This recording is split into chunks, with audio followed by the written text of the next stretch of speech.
didn't take long after Kamala Harris was installed as the Democrats' presidential candidate for the media to start rewriting her history. Apparently, she was never the border czar. She never had the most left-wing voting record in the Senate, and she was never considered a liability in the Biden administration. Those verifiable facts are all dismissed as right-wing conspiracies, as is the fact that she helped raise bail money for thugs during the BLM riots.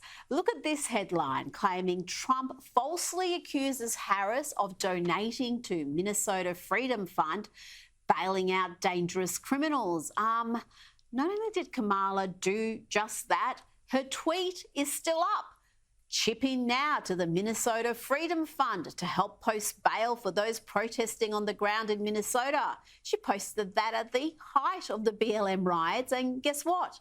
That link is still active. You can still donate, and there is Kamala's smiling face on the donation page. And Trump's campaign is doing its best to prevent this bit of history being memory holed.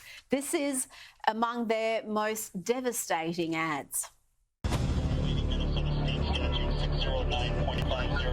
Harris sending this out on X. If you're able to chip in now to the Minnesota Freedom Fund to help post bail for those protesting on the ground in Minnesota. Thanks to Harris's promotion, the group reportedly raised $35 million in just a few weeks. Darnica Floyd, charged with second-degree murder for stabbing a friend to death. She got out of jail, too. A twice-convicted rapist, currently charged with kidnapping and sexual assault, and he walks out, too. The Freedom Fund raked in donations when it was promoted by many, including now Vice President Kamala Harris. Sean Michael Tillman shot and killed a passenger on a train platform after reportedly being released from jail 3 weeks prior.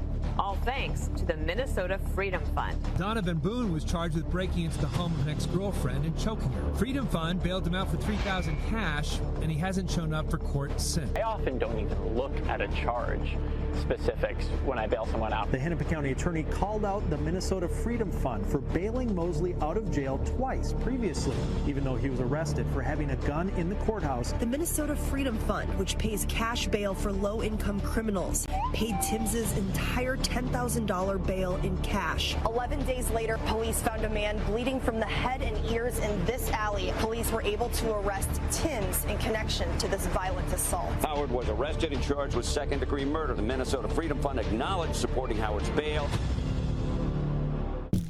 The affluent white female liberals, awful for short, they are mobilising for the Democrats, and they have a compelling message.